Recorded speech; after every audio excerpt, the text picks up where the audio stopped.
Hello, everyone, and welcome to the Litany of Catholic Martyrs for July 20th. The Church, in her infinite wisdom, deemed it fitting and proper that each day Catholics remember those who offered the ultimate sacrifice for Christ and His bride, Holy Mother Church.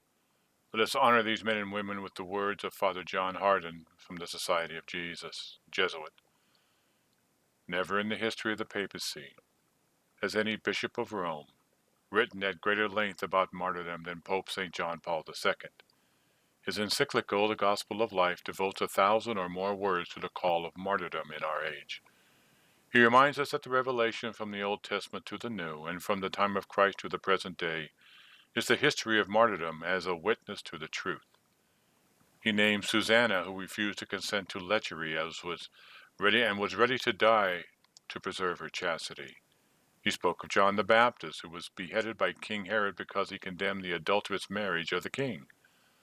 But he especially identifies with Jesus Christ as the King of Martyrs, who died on the cross as a witness to the truth, which he was sent to proclaim to the world. So the history of courageous practice and profession of the truth has gone on for 20 centuries of Christianity. We commonly speak of the first 300 years of the Christian era as the age of martyrs. Certainly tens of thousands of believing Christians laid down their lives rather than compromise their Christian faith and morality to the pagan culture in which they lived.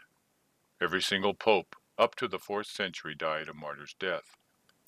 So far from crushing Christianity or destroying the church founded by Christ, martyrdom actually contributed to the growth of a Christian civilization. The phrase sanguis martyrum est semen Christianorum, the blood of martyrs is the seed of Christians, was not some pious aphorism. It was a literal fact of history. The more blood was shed by Christians in dying for their faith, the more Christianity expanded throughout what had been a pagan world. In union with this holy undertaking, we offer these insights from the recent essay of Pope Emeritus Benedict XVI. It is very important to oppose the lies and half-truths of the devil with the whole truth. Yes, there is sin in the church and evil, but even today, there is the Holy Church which is indestructible. Today there are many people who humbly believe, suffer, and love, in whom the real God, the loving God, shows himself to us. Today, God also has his witnesses, martyrs, in the world. We just have to be vigilant in order to see and hear them. The word martyr is taken from procedural law. In the trial against the devil, Jesus Christ is the first and actual witness of God, the first martyr, who has since been followed by countless others. Today's church is more than ever a church of the martyrs, and thus a witness to the living God. If we look around and listen with an attentive heart, we can find witnesses everywhere today, especially among ordinary people, but also in the high ranks of the church who stand up for God with their life and suffering. It is an inertia of the heart that leads us to not wish to recognize them. One of the great and essential tasks of our evangelization is, as far as we can, to establish habitats of faith, and above all, to find and recognize them. The following is a list of the church.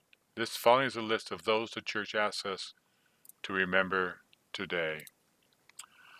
The Festival of St. Jerome Mamiliane, who was a confessor, founder of the Congregation of Somasca, gaining renown for many miracles during his life and after his death.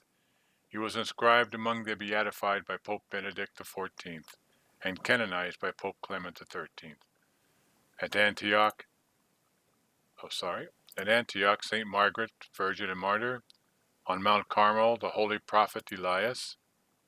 The same day, the birthday of Blessed Joseph, surnamed the Just, whom the apostles selected with Blessed Matthias for the apostleship, in the place of the traitor Judas.